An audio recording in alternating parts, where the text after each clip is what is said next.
Monsieur l'ambassadeur, monsieur le directeur de l'École française d'Athènes, mesdames et messieurs les représentants du service archéologie grec, mesdames et messieurs, chers collègues, Agapiti Adelphi και φίλοι. Je tiens d'abord à remercier Alexandre Farnoux pour son invitation. C'est pour moi à la fois un grand honneur et un grand plaisir de vous présenter ces travaux sur l'économie antique qui se sont nourris de l'archéologie grecque pendant de nombreuses années.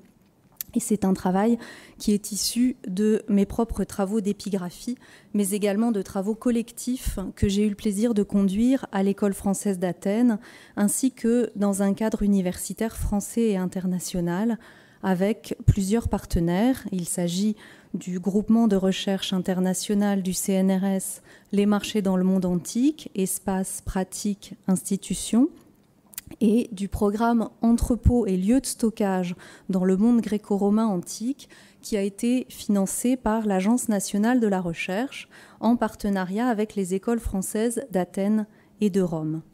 Je vous propose donc ce soir un parcours à travers les bruits du marché dans les cités grecques de l'Antiquité. Le marché, c'est à la fois un lieu vivant et un concept qui fait débat parce que du marché dépend la situation économique qui peut entraîner crise ou croissance. J'ai choisi d'illustrer cette conférence par la célèbre peinture de Théophilos, conservée à la Fondation Thériade de Mytilène, Périclès sur la Pnyx, justifiant les dépenses de l'Acropole, parce qu'elle semble contenir à elle seule une grande partie des problèmes que pose l'analyse de l'économie antique.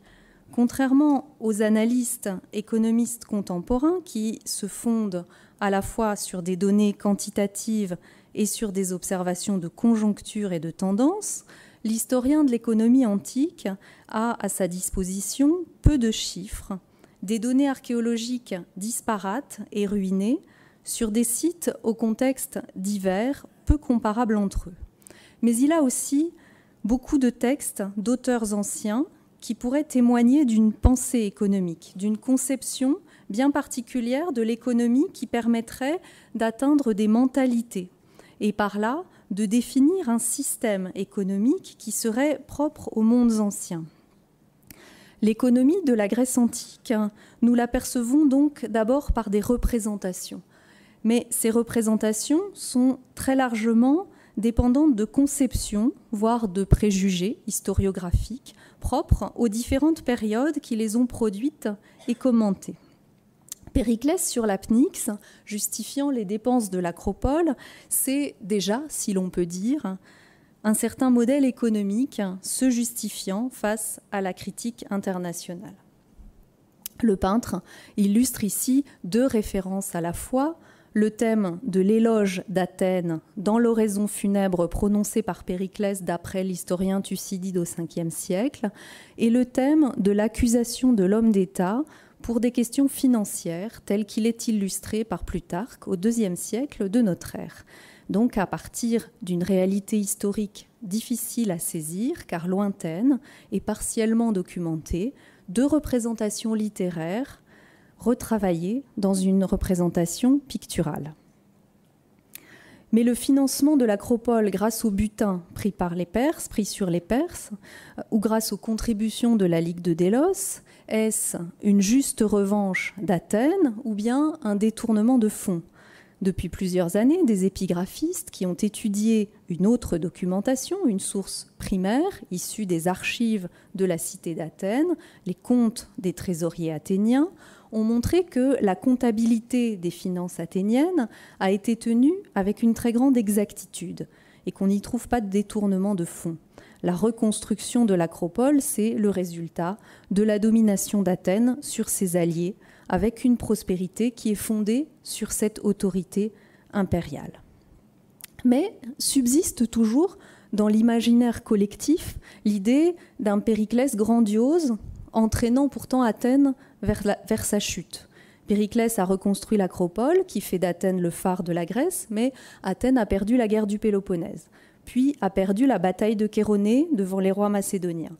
Puis les Grecs ont été soumis par les Romains, puis l'Empire romain a connu la chute. C'est l'image de l'échec économique antique qui persiste derrière les aléas de l'histoire politique et militaire. Alors finalement, les idées que se font les modernes de l'économie grecque antique apparaissent largement marquées par ce paradoxe, une certaine prospérité, le versant économique du miracle grec, si l'on veut, qui est fondé sur un système impérialiste défaillant qui n'aurait pas permis de développement économique pérenne.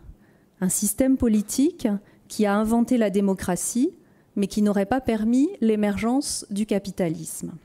Et voilà l'Antiquité renvoyée du côté de la non-économie ou encore de l'économie primitive, une économie antique qui a des modalités d'échange tellement déconnectées des concepts de la pensée économique moderne que la rupture serait consommée avant même d'avoir entamé l'analyse. Trouverait-on plus d'objectivité du côté de l'étude des artefacts pour qualifier l'économie antique ? Je ne le crois pas. En tant qu'archéologues, nous produisons des études de cas en quantifiant des productions céramiques ou monétaires. Nous établissons des cartes de diffusion des objets. L'archéologue est d'emblée dans le monde de l'échange, dont la réalité est incontestable. Les objets circulent sur des distances variables. C'est ce que révèlent les typologies élaborées par les archéologues. Mais quel est le cadre institutionnel de ces échanges ? Comment peut-on qualifier la nature de l'économie antique ? Dès lors que l'on en vient à parler du marché, l'étude de l'économie antique redevient une affaire de théorie et de modèles. L'histoire des idées et des interprétations sur l'économie antique constituerait à elle seule un sujet d'une autre conférence. Elle montre en tout cas que l'on peut passer, avec l'étude des mêmes sources matérielles, d'une interprétation modernisante à une vision primitiviste de l'économie antique, en fonction des paramètres d'analyse et des modèles que l'on adopte. Modèle marxiste de production, modèle de l'économie classique libérale, modèle du bazar oriental, modèle du port de commerce sans marché, etc. Il est donc impératif de bien analyser la construction de ces représentations, d'être conscient de ces idées fantasmées sur l'économie antique pour pouvoir porter un regard neuf sur les sources et espérer finalement atteindre quelque chose de la réalité économique du monde grec dans l'Antiquité. Or, dans les nombreuses études qui ont été menées sur l'économie antique, on parle des échanges, on constate que ces échanges préexistent à l'existence de la monnaie, parfois même pour des échanges de longue distance, mais c'est le marché qui apparaît comme la grande inconnue. Il n'est d'ailleurs même pas certain que la théorie économique contemporaine ait été elle-même capable de produire une définition unique et consensuelle de ce qu'est le marché comme concept et instrument de l'économie. Peut-être l'étude de la réalité antique peut-elle, à sa manière, y contribuer aussi. Et c'est donc à travers les bruits du marché que je vous propose de réfléchir à la nature de l'économie grecque antique. Le marché, c'est précisément ce qui apparaît dès l'époque classique comme une caractéristique des Grecs lorsqu'ils sont vus par les autres. Un espace grec équipé pour la vente. Hérodote rapporte, dans un passage célèbre du livre 1 des Histoires, les propos ironiques du Perse Cyrus à l'égard des envoyés lacédémoniens qui veulent l'inciter à laisser libres les cités grecques d'Asie mineure. Et voilà ce que dit le Perse Cyrus. « Je n'ai jamais redouté cette espèce de gens qui ont au milieu de leur ville une place où ils s'assemblent pour se tromper les uns les autres par des serments réciproques. Si les dieux me conservent la santé, ils auront plus sujet de s'entretenir de leurs malheurs que de ceux des Ioniens. » Et Hérodote explique, Cyrus lança ces paroles menaçantes contre tous les Grecs parce qu'ils ont dans leur ville des marchés, agoras, où l'on vend et où l'on achète, et que les Perses n'ont pas coutume d'acheter ni de vendre ainsi dans des marchés, et que l'on ne voit point chez eux de place de marché. L'honnêt et la praxis sur l'agora, dans le texte d'Hérodote, l'achat et la vente sur le marché, voilà posé le cadre institutionnel dans lequel s'organise l'économie grecque, disons une économie à marché, sans affirmer pour l'instant qu'il s'agisse d'une économie de marché. C'est une caractéristique importante dans un contexte qui, dès l'époque archaïque, confronte la Grèce des cités à d'autres civilisations environnantes qui sont des économies tributaires, tout particulièrement chez son voisin l'Empire perse et dans les espaces comme l'Égypte sur lesquels il s'étend. Ce sont des économies organisées autour d'un pouvoir royal qui perçoit des redevances sur les productions et qui les centralise. Ce sont des modes de production et d'organisation des échanges différents, dont le monde grec des cités a assurément profité pour son ravitaillement, étant donné l'insuffisance de ses ressources naturelles. Envisageons pour l'instant la configuration matérielle de ces marchés agoraï. L'agora grecque est à la fois une place politique et une place économique. Considérée du point de vue de l'histoire de l'urbanisme antique, l'agora connaît de multiples étapes de développement, mais le IVe siècle apparaît dans bien des cas comme le moment d'une accélération des constructions et des structures. Cette remarque est largement issue du programme de travail sur les marchés antiques qui a abouti à l'ouvrage collectif « Tout vendre, tout acheter ». Il y a alors une tension qui apparaît entre les fonctions marchandes et les fonctions politiques, tension qui est parfois résolue, mais pas toujours, par une spécialisation des fonctions. Et s'il y a cette tension, c'est parce que les activités économiques requièrent des équipements qui occupent énormément de place.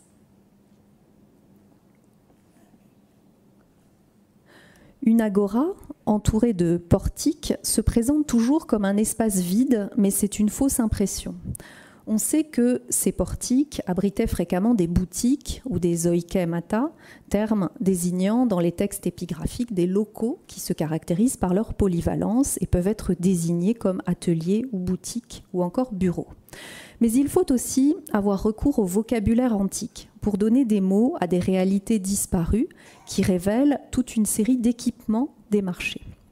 Certains archéologues qui aiment user d'ethno-archéologie retrouveront ensuite des analogies dans des images contemporaines de marchés orientaux ou asiatiques. La lexicographie est apparue probablement au cours de l'Antiquité tardive et nous avons conservé des recueils qui sont non pas exactement des dictionnaires, mais des listes de mots, des lexiques, inventaires du langage, destinés aux empereurs. À ces lexicographes, il faut ajouter les scholiastes, auteurs de scolies, de commentaires, écrits en marge des manuscrits qu'ils recopiaient. Ce sont des strates de commentaires compilés, reproduits et réintroduits par les copistes, parfois avec une origine qui peut, pour certaines scolies, remonter au 1er siècle avant Jésus-Christ dans le contexte de l'érudition alexandrine. Avec ce vocabulaire, on voit alors se meubler le marché antique de toute une série d'équipements. Des équipements d'abord qui définissent des emplacements pour la vente. Le vocabulaire des lexicographes témoigne d'équipements temporaires, des tentes, skenai, des étals sous forme de tables, trapézailles, planches, telia, qui servaient aux vendeurs lors des marchés comme on peut en voir aujourd'hui. Ces emplacements étaient identifiés. L'exploration archéologique de l'agora romaine a révélé, grâce aux travaux de Dimitris Sourlas, dont on trouve la publication dans Tout vendre, tout acheter, une série d'inscriptions de topoi, connues aussi sur d'autres agoras du monde grec, qui délimitent des emplacements de marchands à l'intérieur des portiques. En remontant plus haut dans le temps, c'est certainement en relation avec la définition des lieux de vente sur les marchés périodiques et en parallèle avec ce vocabulaire des lexicographes qu'il faut comprendre une redevance qui figure dans les contes des hiérobes de Délos au IIIe et IIe siècle avant Jésus-Christ et qui est nommée trapézon kai oron, sans doute pour désigner les tables et les bornes des emplacements de vente. Autres équipements, ceux qui délimitent le temps du marché. La cloche du marché, le mot est connu par plusieurs sources, au codone. La cloche sonne le début et la fin des transactions et des hôtels dédiés par des agoranomes, magistrats du marché, rendent explicite l'association de ces équipements au fonctionnement du marché. Louis Robert avait photographié dans les années 30, dans ses voyages entre la Bithynie et la Paphlagonie, plusieurs autels de marbre, et l'un d'entre eux, près de Tieillon, sur la côte sud du Pont-Euxin, est un autel haut de moins d'1 mètre qui porte l'inscription Agoranomikos, sous laquelle on distingue nettement une cloche avec son battant ici, en dessous de l'inscription. Une anecdote rapportée par Strabon au livre 14 de la géographie illustre le rôle de la cloche du marché dans la cité de Iassos en Asie mineure. Un citharète de renom, raconte Strabon, se faisait entendre un jour devant les Iasiens assemblés et on l'écoutait religieusement. Tout à coup, on sonne la cloche annonçant l'ouverture du marché aux poissons. Tous, à l'instant, quittent la place pour courir au marché. Un seul tient bon, il était sourd. Le citharète s'approche et lui dit « Je vous sais un gré infini, citoyen, de l'honneur que vous me faites et de votre goût pour la musique. Voyez, tous mes auditeurs, au bruit de la cloche, déguerpissent. Hein, s'écrie le sourd, que dites-vous là? On a déjà sonné la cloche? Sans doute, reprend le chanteur. Grand bien vous souhaite alors, dit le sourd en se levant, et le voilà qui détale comme les autres. Alors cette bonne blague dans l'Antiquité devait moquer l'inculture des habitants de Iassos, mais en réalité l'archéologie a montré que l'activité économique de cette cité est quasi exclusivement fondée sur les pêcheries, si bien que c'est pour mener leurs affaires, et non pas simplement par l'avidité d'aller faire leurs courses au marché, que les auditeurs du citharète, qui devaient tous être des marchands de poissons et des pêcheurs, ont délaissé le spectacle pour aller à leur travail. Autre instrument qui délimite le temps du marché, des cadrans solaires. Ces cadrans solaires sont décrits chez les lexicographes avec les termes polos, gnomon ou plus largement orologion. Leur usage, bien sûr, n'est pas limité à la vente, mais comme la cloche du marché, ils servent aussi à délimiter le temps de la vente.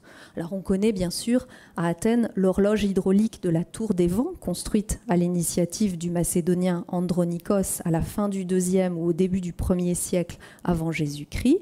Et ici à côté sur la diapositive, à Samos, une dédicace du IIe siècle avant Jésus-Christ émane là encore d'un agoranome et est inscrite sur un cadran solaire qui a été offert par ce magistrat du marché comme un équipement de l'agora. L'inscription était connue de longue date, mais c'est le rapprochement avec le cadran solaire qui fait partie du même monument qui a permis de comprendre le sens de l'ensemble et son lien avec le marché. Autre catégorie d'équipements qui définissent la mesure des échanges. Le premier de ces équipements, c'est bien entendu la monnaie, nomisma, pour les paiements. Il faut y ajouter, pour faire les opérations de compte et de change entre les monnaies, un instrument utilisé tout au long de l'Antiquité, qui est l'abaque, une table de calcul qui fonctionne avec des jetons et qui permet de faire les 4 opérations. Vous voyez ici l'exemplaire conservé au musée épigraphique d'Athènes et qui a été trouvé à Salamine.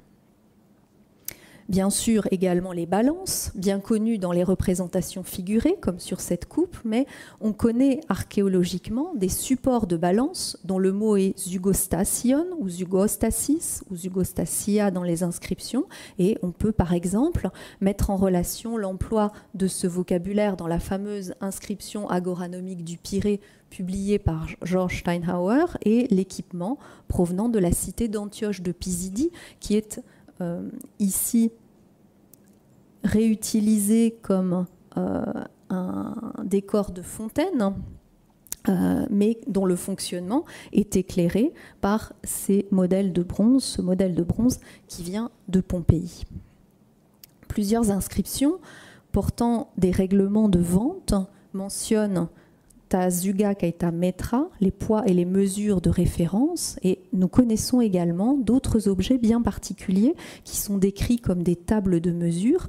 Ils sont parfois explicitement nommés dans leur dédicace et portent le nom de sekoma, d'où l'appellation de sekomata au pluriel. Et vous voyez ici un exemplaire de Délos qui se nomme lui-même sekoma. Les cavités recevaient des récipients calibrés qui permettaient de mesurer des solides et des liquides. Alors ces tables de mesure sont connues dans le monde grec et dans l'Occident romain comme mesure de capacité et posent de nombreuses questions de métrologie qui sont actuellement en cours d'étude. Autre type d'équipement du marché, ceux qui déterminent la forme de la vente.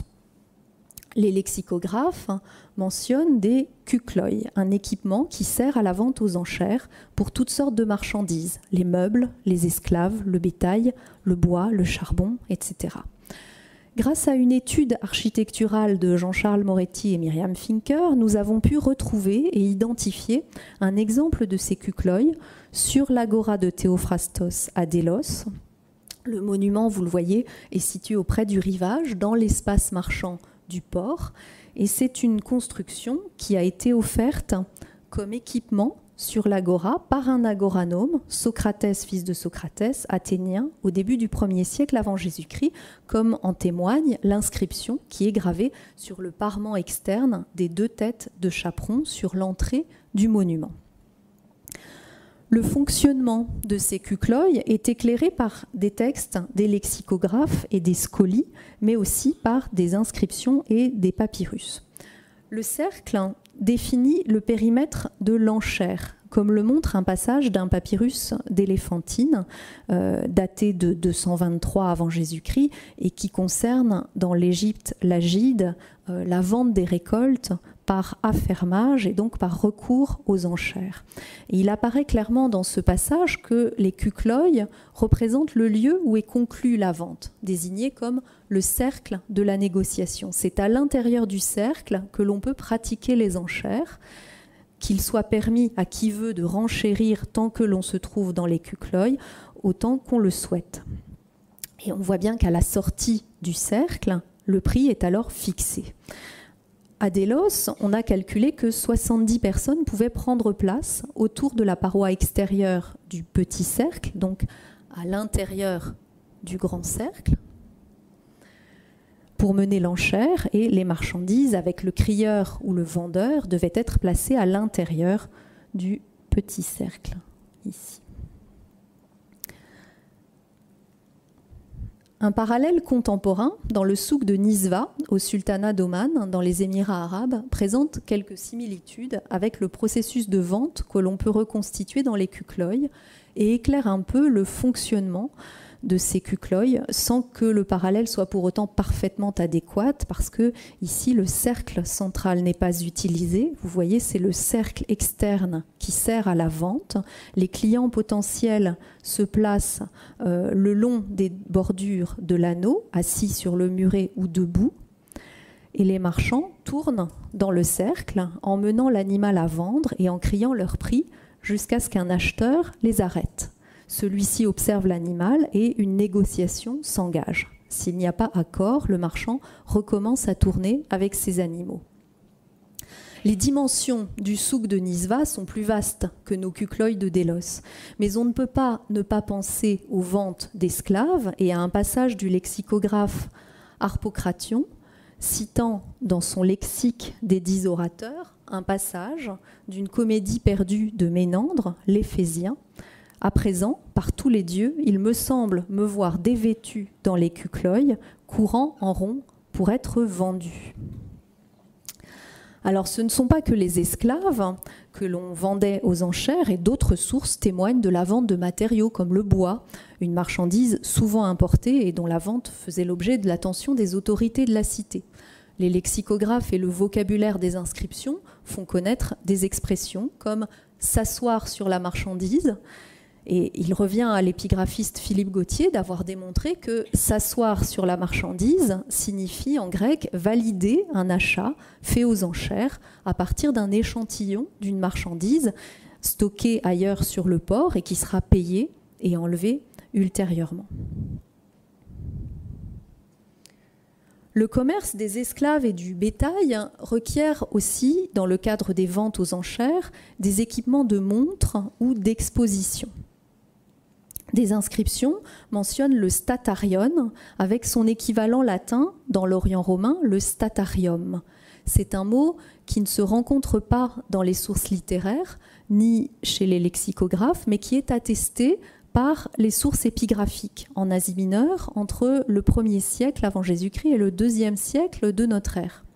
Comme l'indique l'étymologie, c'est un endroit qui permet de présenter les esclaves, élément essentiel de la vente, qui est appelé dans les sources médiévales ou modernes au sujet des marchés d'esclaves, la montre, comme vous le voyez ici sur cette photo d'Atlanta. Il faut donc probablement reconstituer une estrade ou un podium à partir de ce mot, et il faut peut-être rattacher à ce procédé de vente un bema, vima, une tribune qui, à Argos, d'après une inscription d'époque impériale, avait été dédiée par des agoranomes et aurait pu servir à ce type de vente. Donc voilà notre marché équipé pour la vente, avec, comme vous le constatez, des activités et des équipements de vente qui prennent de plus en plus de place dans l'espace public. De quel type de vente ces équipements témoignent-ils? Cette évolution qui voit l'espace commercial se meubler de nombreux équipements de vente spécifiques n'est pas seulement le fait de développements architecturaux. Elle est principalement le résultat d'une évolution progressive des modalités institutionnelles de la vente qui s'opère au cours de l'époque classique. Donc c'est un phénomène de droit que l'on peut seulement percevoir à travers l'architecture et à travers la lexicographie, faute de sources à proprement parler juridiques qui documenteraient explicitement cette évolution, contrairement par exemple aux spécialistes de droit romain qui bénéficient des compilations du Code de Justinien et du Digeste. Et on touche là au problème de la transmission des œuvres grecques à travers l'Antiquité tardive et le Moyen-Âge. On sait que les textes littéraires antiques dont nous disposons sont le résultat d'une sélection opérée dès l'époque romaine impériale, si bien que très souvent, nous n'avons que les titres de traités, tout au plus quelques fragments, pour nous renseigner sur la littérature technique et juridique produite dans l'Antiquité. Dans le domaine de l'économie antique, on voit bien comment cet effet sélectif, cette disparition, finissent par induire l'idée fausse d'une absence de catégorie de l'économie en tant que telle dans la pensée grecque. Et pourtant, l'école aristotélicienne témoigne d'une réflexion approfondie sur la vente à la suite de la pensée d'Aristote sur l'échange qui est exprimée en particulier dans l'Éthique à Nicomaque, traité dans lequel Aristote pense l'échange en relation avec la communauté. Et c'est bien là la question essentielle pour la cité grecque. Comment avoir à la fois le bénéfice du commerce et l'égalité démocratique, alors que l'échange économique est fondamentalement une relation inégale entre le vendeur et l'acheteur, entre le paiement par l'un et le bénéfice à tirer pour l'autre. Et pour Aristote, c'est grâce à la monnaie que l'on peut parvenir à réintroduire de l'égalité dans le marché, parce que la monnaie permet de mesurer légalement la valeur des biens échangés. Alors les élèves d'Aristote sont allés plus loin, semble-t-il, dans la réflexion sur la définition juridique des pratiques marchandes, et plus particulièrement de la vente. C'est en effet autour d'Aristote qu'apparaissent plusieurs ouvrages et traités disparus, dont malheureusement seuls les titres ou parfois quelques fragments nous sont parvenus, qui laisse entrevoir la construction d'une analyse institutionnelle et juridique, mais aussi une analyse pratique sur les formes et les modalités de la vente. C'est une littérature qui envisage plutôt le point de vue de l'acheteur, du client, dans une perspective qui serait chère à Aristote et qui est celle du rôle que doit offrir l'État, la cité, comme protection des consommateurs. Théophraste, d'abord, élève d'Aristote, accomplit un travail qui se place dans la droite ligne de l'école aristotélicienne. Il est surtout connu pour son histoire des plantes, dans la lignée de l'histoire naturelle initiée par Aristote, mais nous connaissons de lui le titre d'un traité disparu, le Perisymbolaion sur les contrats, un traité écrit à la fin du IVe siècle avant Jésus-Christ et dont seul un petit fragment a été transmis par un compilateur du Ve siècle après Jésus-Christ. Et dans ce fragment du traité de Théophraste, il est question du droit de la vente à proprement parler, et on comprend que ce texte était une étude fondée sur les juridictions diverses des cités. C'était un corpus recueilli dans les textes de loi des cités au sujet des réglementations de vente, donc un travail accompli dans la lignée de l'école aristotélicienne dont Théophraste est issu. Et ce fragment énonce une règle importante: la vente est irréfutable en ce qui concerne l'acquisition de la propriété lorsque le prix est payé et lorsque les parties ont fait ce que la loi prescrit, comme l'enregistrement, le serment ou la prestation aux voisins. Et dans un autre passage, donner et recevoir doivent être réalisés immédiatement si quelqu'un se montre confiant qu'il soit privé d'action en justice, car c'est lui-même qui est la cause du dommage. C'est une théorie juridique de la vente qui est importante. La vente est un échange de biens, validant un transfert de propriété contre une somme d'argent à l'instant T. Alors, cette règle connaît quelques aménagements visibles dans les sources épigraphiques, aménagements qui permettaient de maintenir la confiance dans un cadre légal en fonction de l'évolution des situations économiques. Ainsi, quelques décrets et règlements exposés sur les agoras de certaines cités permettent de préciser l'organisation progressive de ce cadre juridique de la vente. On en voit un exemple à travers le cas des réclamations pour les animaux et les esclaves avec des clauses de garantie. Le cas est connu par une inscription d'Abder du milieu du IVe siècle avant Jésus-Christ. Et c'est une inscription qui révèle des dispositions législatives sur la vente d'esclaves et de bêtes de somme. Le vendeur doit énoncer les vices, sinon l'acheteur bénéficiera de la garantie engue, avec des délais qui sont indiqués pour faire la réclamation selon les différentes maladies. Épilepsie, dysenterie, fièvre, somnolence, etc. Alors Abder était bien placé pour la vente d'esclaves thraces et on comprend donc le développement de cette législation spécialisée dans cette cité marchande. Alors vous voyez que cette législation des cités grecques, que l'on peut connaître épisodiquement par quelques règlements qui sont gravés sur pierre et retrouvés lors des fouilles, c'est cette législation que Théophraste avait pu étudier systématiquement dans son traité perdu. Et elle montre que la question de l'organisation des ventes était bel et bien un sujet législatif majeur dans les cités. Les Grecs distinguent donc deux temps dans la vente.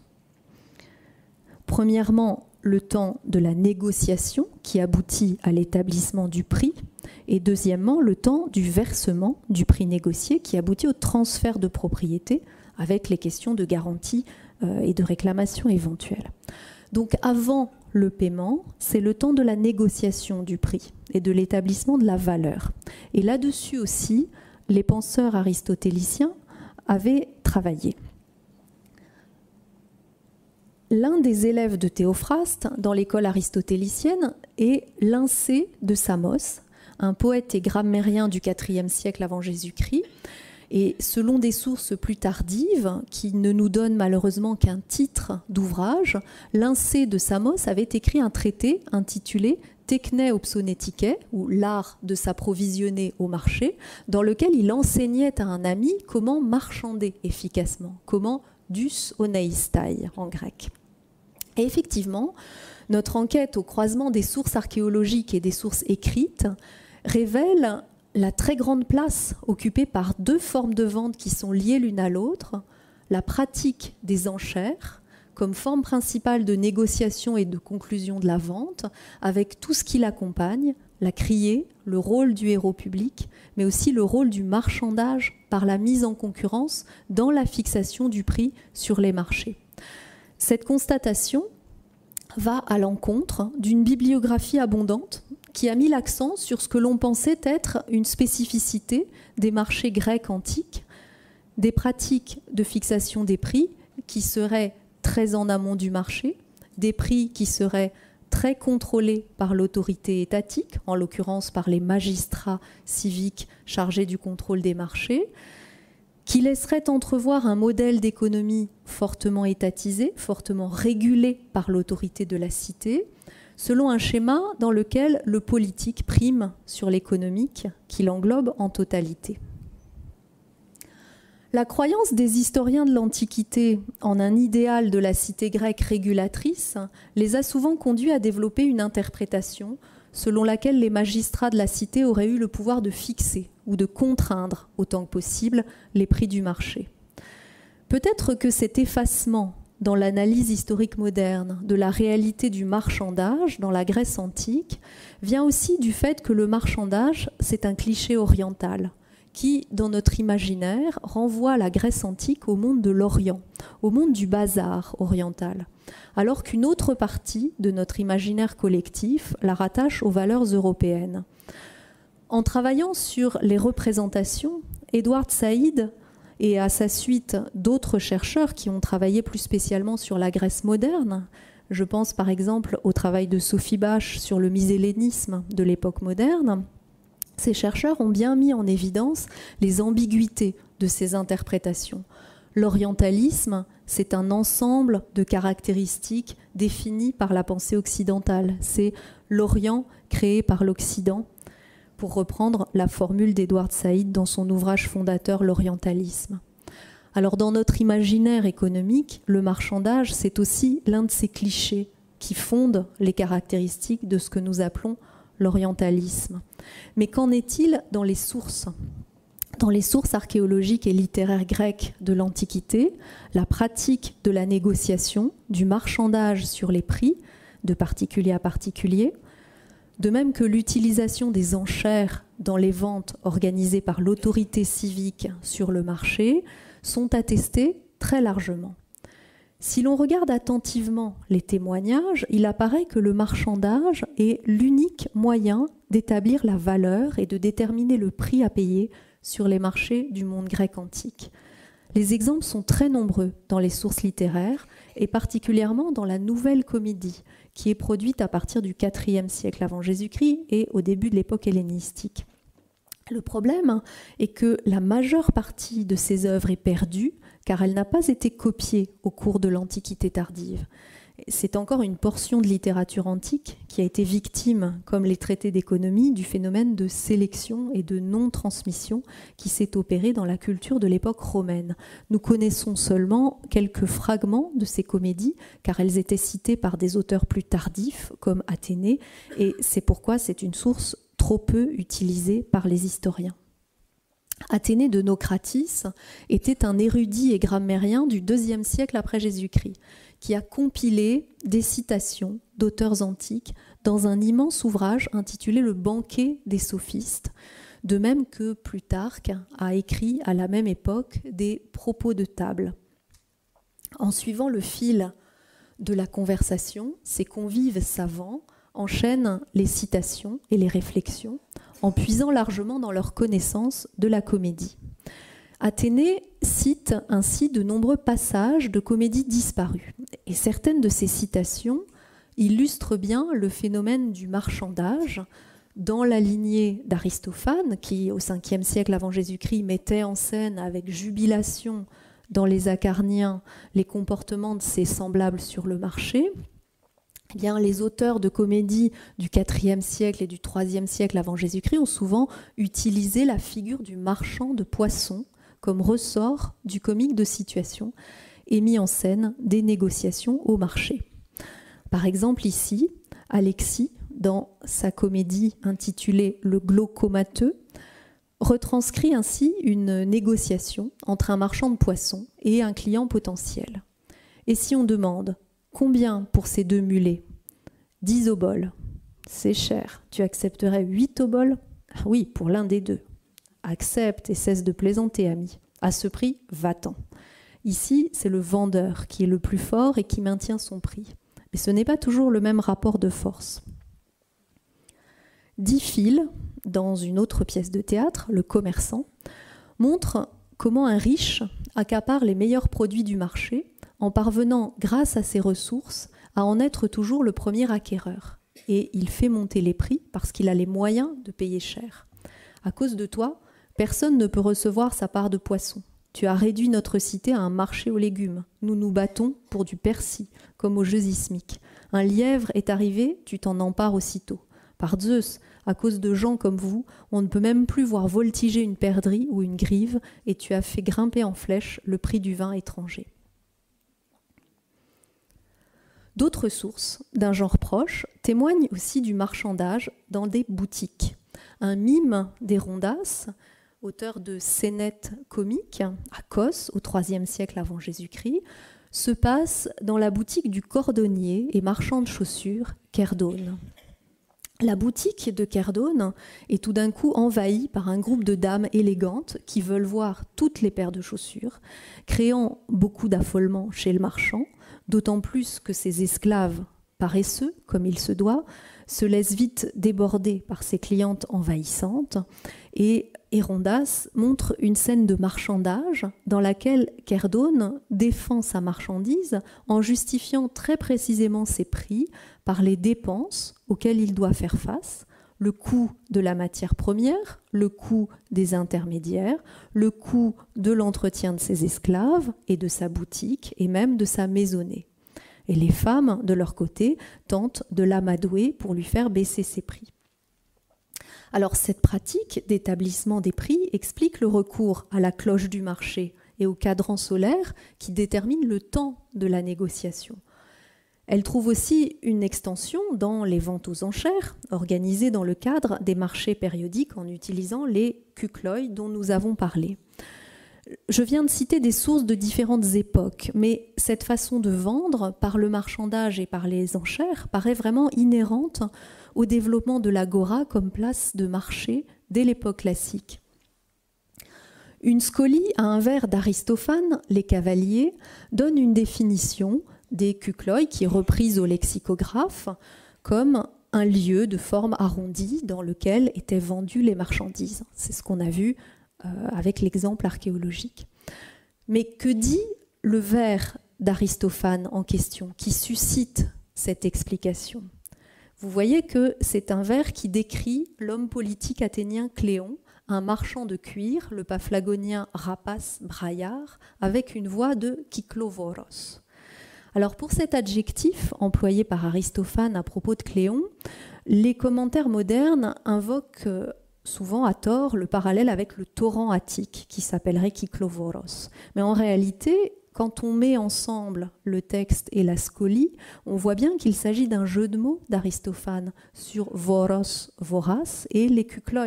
Il veut dire que Cléon a une voix d'habitué des kykloi, c'est-à-dire une voix de crieur ou d'acheteur dans les ventes aux enchères, parce que justement c'est un marchand. Et c'est ce qu'avait bien compris le scoliaste en faisant référence au kukloi quelques siècles plus tard. Alors c'est une constatation importante parce que cela fait remonter l'usage des kukloi au moins au 5e siècle avant Jésus-Christ pour le milieu athénien et l'usage également des enchères. L'importance de ces ventes aux enchères est éclairée aussi à l'époque hellénistique par d'autres sources épigraphiques. La comptabilité du sanctuaire d'Apollon de Délos est un corpus d'une richesse exceptionnelle égale au papyrus qui comporte plus de 500 inscriptions très longues enregistrant annuellement les opérations de comptabilité menées sur les biens du dieu par des magistrats de la cité nommés hiéropes. On voit souvent apparaître le héros public dans ces contes, qui est le meneur des enchères ou le crieur, dans des opérations de vente qui sont menées par les magistrats administrateurs des affaires du sanctuaire. Qu'il s'agisse de vendre ou d'acheter des biens, ou qu'il s'agisse de proposer en adjudication un travail ou un fermage. Dans tous les cas, il s'agit d'enchères et c'est le mieux-disant qui l'emporte. Vous voyez ici quelques exemples dans les inscriptions au cours du IIIe siècle avant Jésus-Christ.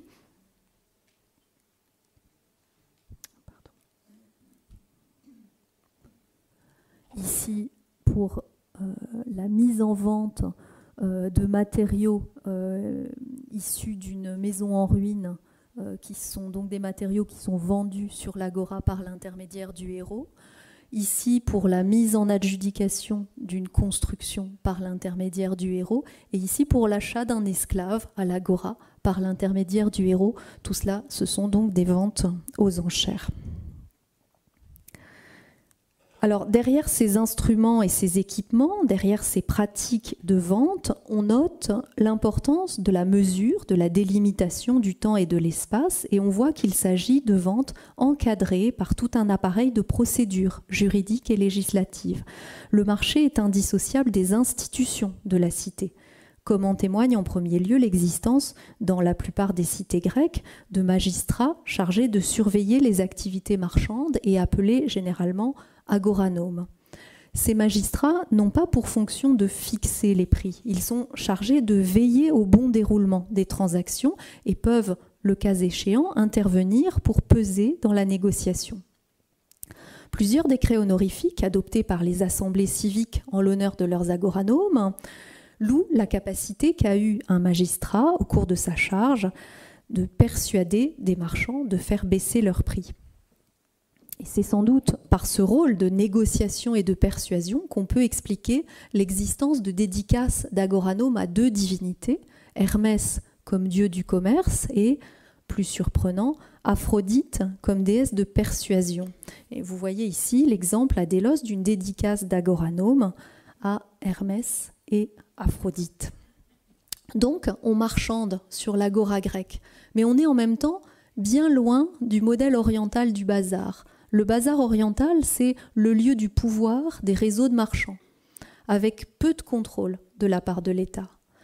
Au contraire, l'agora grecque est sous la responsabilité de magistrats de la cité qui instituent ainsi un cadre légal à la vente, un espace de droit, tout en laissant libre la négociation sur les prix.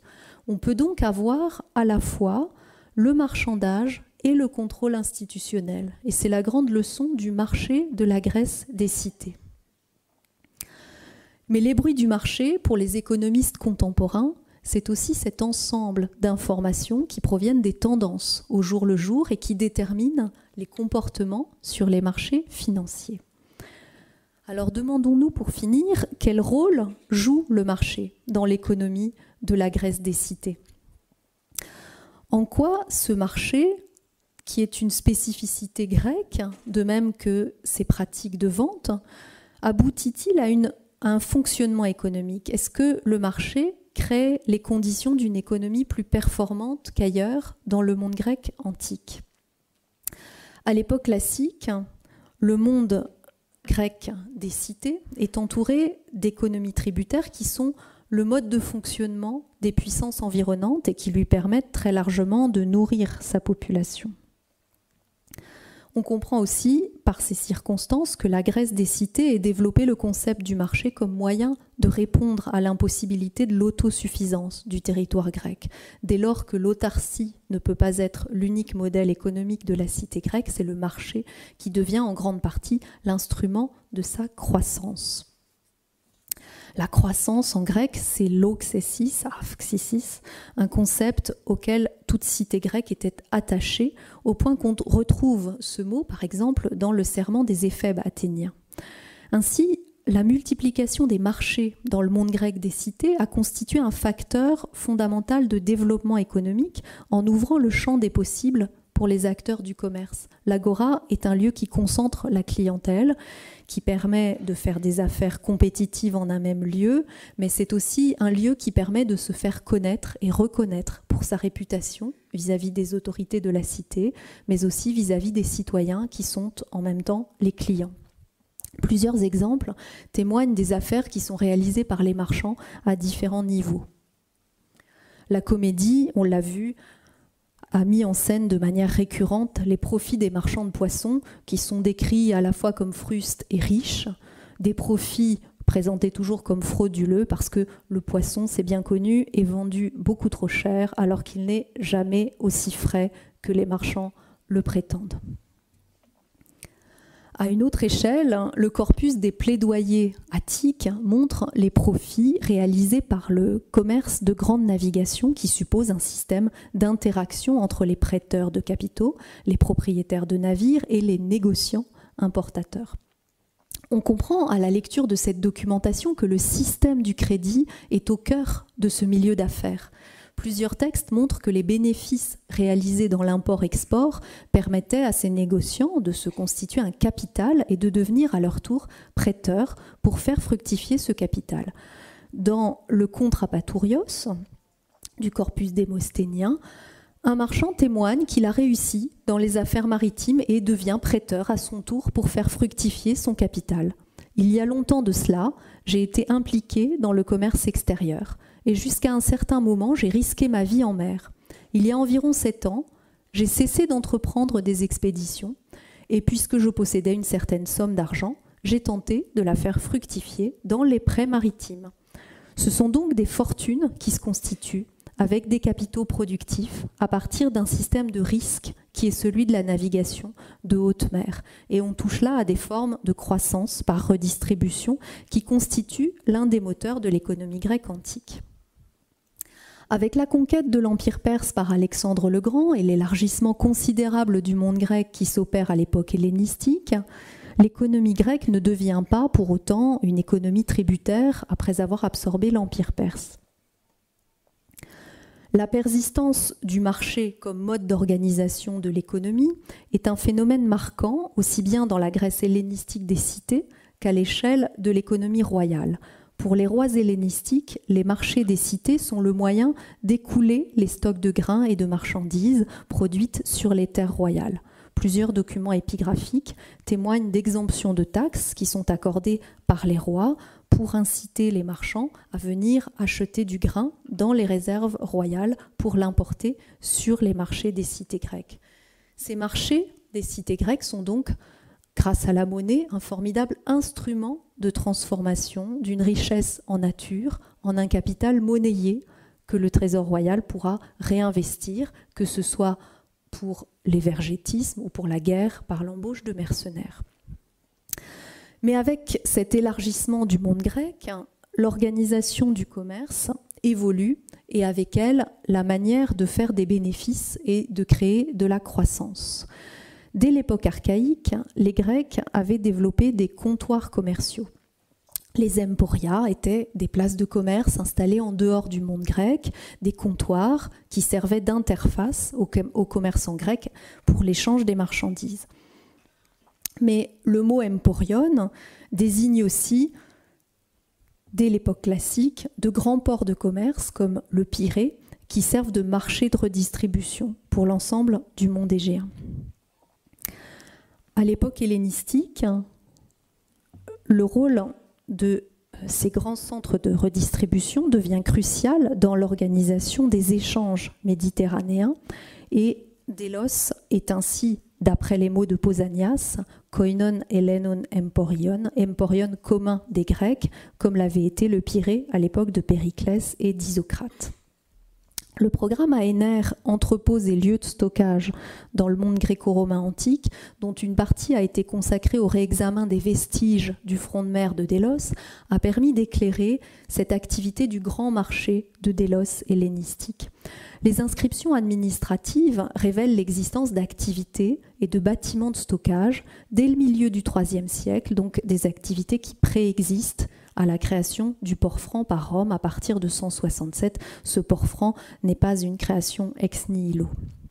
Le stockage est bel et bien la clé de l'organisation de ce marché de redistribution. Pourtant, cette activité de redistribution avait été singulièrement minimisée dans les recherches sur Délos. Geoffrey Rickman, par exemple, dans son étude sur les greniers méditerranéens, excluait d'emblée le cas de Délos. D'autres encore ont souligné le contraste entre les affirmations des textes qui parlent de Délos comme d'un grand entrepôt méditerranéen et l'absence de vestiges caractéristiques. Le réexamen des sources épigraphiques et archéologiques montre au contraire que ces deux réalités, celle du grand emporion méditerranéen et celle de la petite communauté en charge du sanctuaire, n'ont pas cessé de coexister. Sur le front de mer des liens, les fouilles avaient déjà révélé des infrastructures imposantes. Certes, du point de vue des bâtiments, du point de vue de la planimétrie, le front de mer de Délos ne ressemble pas aux Grandi Aurea d'Ostie, ces grands entrepôts romains liés entre autres aux activités de l'Annone et à l'approvisionnement de Rome à l'époque impériale, ou encore aux Aurea Adriani d'Andriaque sur la côte de Lycie, avec leurs cellules égales réparties à l'intérieur de larges bâtiments qui ménagent des circulations complexes. Ces magasins du front de mer des Liens ont fait l'objet d'une nouvelle étude architecturale menée par Pavlos Karvonis et Jean-Jacques Malmary dans le cadre de ce programme ANR. Alors que la nature des magasins du front de mer comme édifice de stockage ne faisait pas l'unanimité, la cour intérieure en particulier se prêtant à diverses interprétations, leurs analyses ont montré que ces magasins présentent des caractéristiques communes aux pratiques de stockage reconnues dans l'île et tout particulièrement dans le quartier du Théâtre. L'utilisation de mezzanines disposant d'une capacité de portage significative ainsi que des dispositifs de fermeture permettant d'assurer la sécurité du stock et l'accessibilité de la pièce. Cet ensemble des magasins du front de mer est, du point de vue du plan des bâtiments, assez disparate. Des cellules indépendantes coexistent avec des édifices unitaires de grande ampleur comme le magasin à la baignoire et le magasin des colonnes que l'on vient de voir.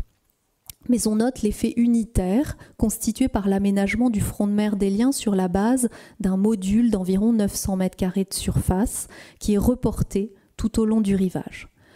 Grâce aux mezzanines, ce sont plus de 4000 m² au total, et uniquement sur la surface actuellement fouillée à Délos, qui pouvaient servir au stockage dans ce secteur de l'île, soit l'équivalent des entrepôts impériaux d'Andriaké en Asie mineure, ou encore des entrepôts romains d'Ergla en Tunisie.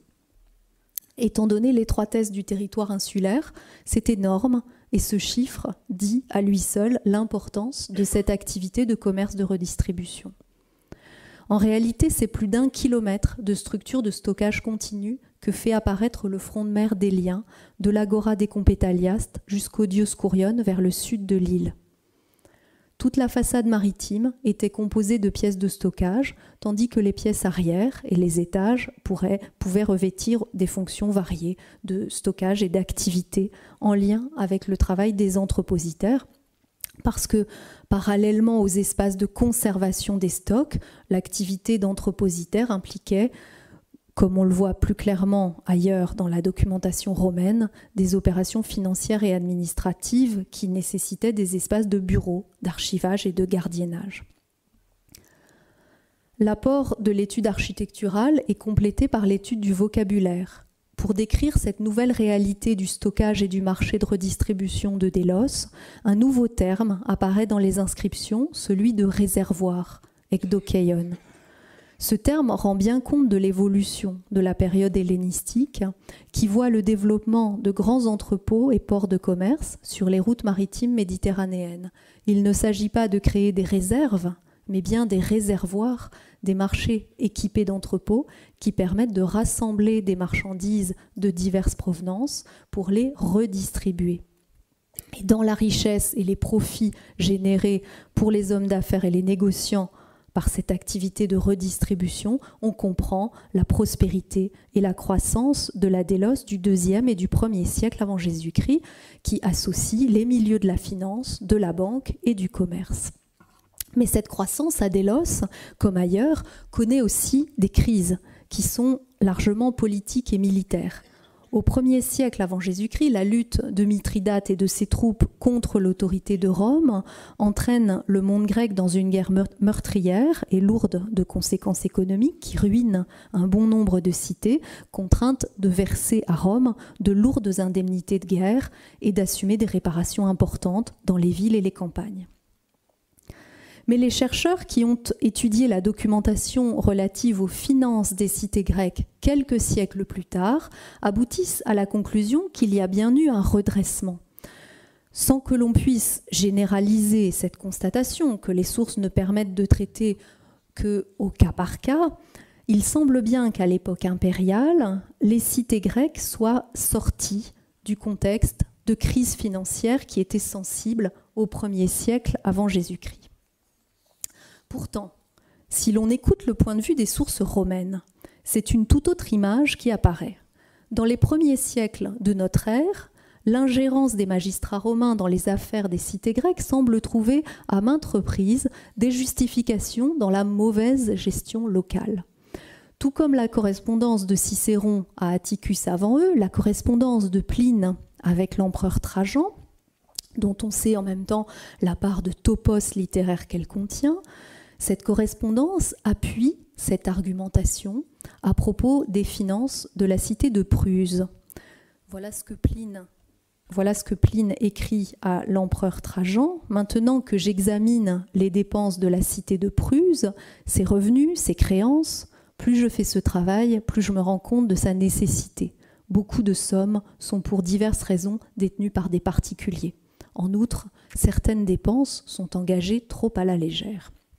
Et la réponse de l'empereur Trajan, les finances des cités doivent être ta première préoccupation, car il est évident qu'elles ont été malmenées. Alors pour l'époque impériale, une source majeure pour aborder cette question est le texte bien connu de l'édit d'un proconsul d'Asie qui s'appelle Paulus Fabius Persicus. Et cet édit fut proclamé à Éphèse sous le règne de l'empereur Claude au milieu du 1er siècle après Jésus-Christ. Il a été rendu probablement sur ordre de l'empereur romain et il est généralement apparu comme un ensemble de mesures de lutte contre la corruption et de réorganisation des finances de la cité d'Éphèse et de son sanctuaire, car, explique l'édit, le sanctuaire d'Artémis est privé de ses propres richesses parce que celles-ci sont détournées pour satisfaire la cupidité coupable de ceux qui dirigent les affaires communes en considérant leur propre avantage. Et l'objectif de l'édit, c'est de réduire la dette démesurément grande de la cité, hyper mega depoleos chreos, en ajustant les revenus à des dépenses précises et limitées. Cette accusation à l'égard des Éphésiens est précisée dans les lignes suivantes. Ils vendent les sacerdoces comme aux enchères et ils rassemblent des hommes de toutes sortes pour les acheter. Ensuite, ils ne choisissent pas ceux qui conviennent le mieux pour recevoir la couronne appropriée et ils délimitent à l'usage des prêtres autant de revenus que ceux qui achètent la prêtrise le veulent afin qu'ils en détournent à leur profit le plus possible. Une autre clause porte sur les emprunts. Sans interdire l'emprunt, l'édit romain en définit des limites, en introduisant l'obligation de remboursement sur les revenus de l'année.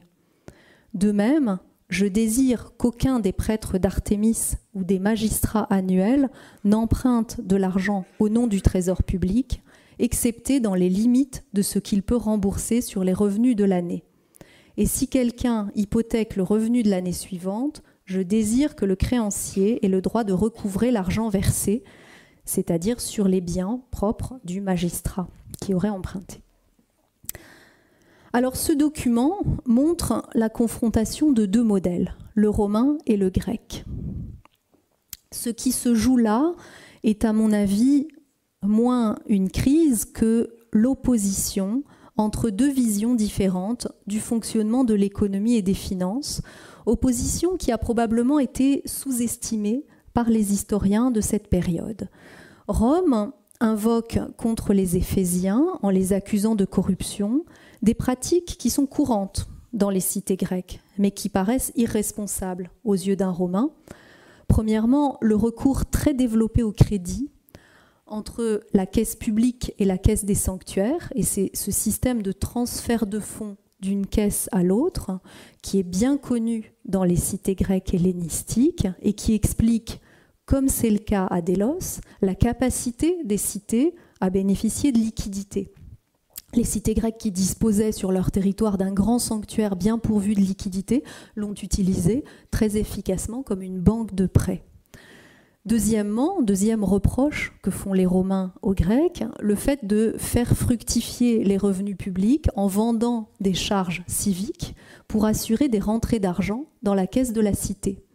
Et c'est le cas en particulier pour les ventes de prêtrises, ventes aux enchères, bien attestées dans le monde grec et source de revenus pour les cités. Et le pouvoir romain, au contraire, défend une vision beaucoup plus normative de l'organisation des finances publiques et sacrées, un système économique qui est beaucoup moins fondé sur le crédit et l'emprunt. Donc en définitive, c'est le modèle du marché financier des cités grecques qui se trouve dans cette vision romaine remis en question. Dans la vision romaine de l'organisation des finances, le système de la cité d'Éphèse est en crise. Analysé dans la continuité des pratiques de la finance et du marché hellénistique, il fonctionne. Alors lequel de ces deux modèles se sera-t-il avéré plus efficace pour la croissance économique ? Lequel de ces deux modèles, le grec ou le romain, aura-t-il permis aux cités d'assurer le mieux leur prospérité et d'éviter l'échec économique ? L'histoire risque bien de ne pas livrer beaucoup de réponses à cette question. Non seulement parce que nous manquons de documents quantitatifs pour produire des données chiffrées, mais aussi parce que c'est dans des raisons militaires qu'il faut principalement chercher les causes de l'effondrement des empires. Nous en revenons donc, pour conclure, à la question des représentations. Le marché des denrées et le marché financier sont des réalités que les sources antiques permettent d'atteindre et d'explorer pour en comprendre le fonctionnement. Il nous apparaît comme une spécificité grecque qui s'est créée dans un contexte institutionnel et politique de la cité démocratique et qui s'est diffusée dans l'Orient hellénistique comme l'une des caractéristiques du fonctionnement de la cité. C'est un marché libre dont le contrôle de l'État assure le cadre légal et qui fonde sa croissance sur la monétarisation de l'économie, sur la redistribution et sur le crédit. Mais ce marché est aussi un modèle culturel dans lequel se reconnaissent les consommateurs et les négociants du monde grec.